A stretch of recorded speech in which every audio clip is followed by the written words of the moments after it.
प्रेरणादायक कहानियाँ। लालच बुरी बला। बहुत पुरानी बात है। एक गांव में शेखर नाम का एक व्यक्ति रहता था।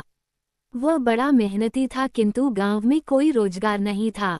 उसने सोचा कि मैं शहर चला जाता हूँ, वहाँ मुझे मेरी योग्यता अनुसार मेहनत के पैसे मिल जाएंगे। ये सोचकर शेखर एक दिन अपने गांव से शहर की ओर चल दिया।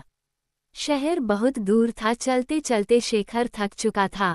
शेखर इतना थक गया था कि अब उससे बिल्कुल भी चला नहीं जा रहा था और वह थककर वहीं बैठ गया।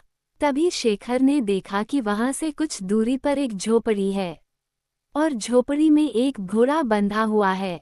शेखर ने सोचा, क्यों ना इस घोड़े को किराए पर ले लूं और इसी से शहर चला जाता हूँ। शेखर जैसे तैसे झोपड़ी पर तक पहुंचा। शेखर ने देखा वहां एक व्यक्ति खड़ा हुआ है। शेखर समझ गया कि यह अवश्य ही घोड़े का मालिक है।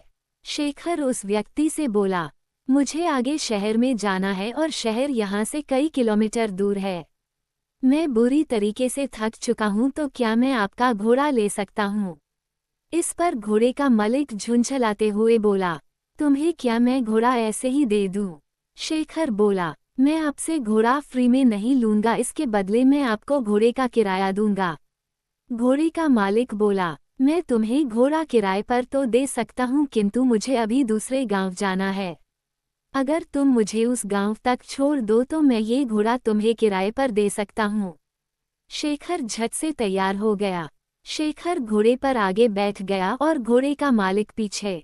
गर्मी के दिन थे, बहुत तेज धूप थी। दोनों चलते चलते थक गए और पसीने से तरबतर हो गए।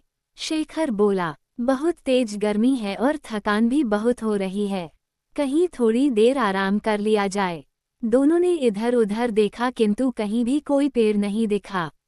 तभी शेखर घोड़े से उतरा और घोड़े के ही छांव में बैठ गया।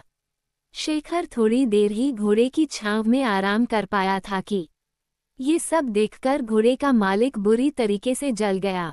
घोड़े का मालिक बोला, मैंने तुम्हें घोड़ा किराए पर दिया है, उसकी छाया किराए पर नहीं दी।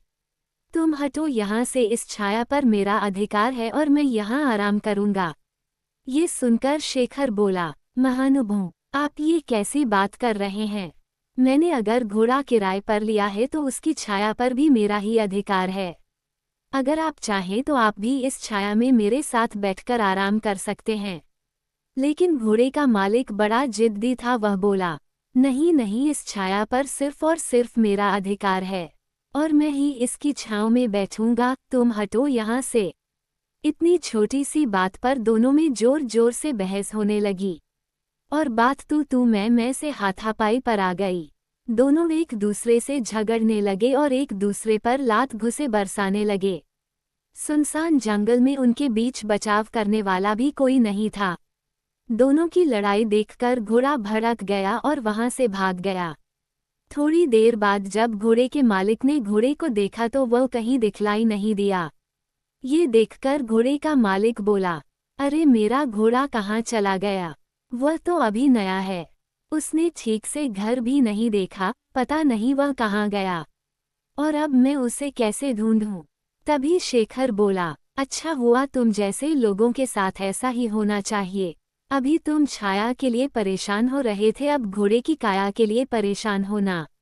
घोड़े के मालिक को अपनी गलती का एहसास हुआ और अपना माथा पीट कर हाय तौबा करते हुए बैठ गया और बोला, मेरे थोड़े से लालच से मेरा कितना बड़ा नुकसान हो गया।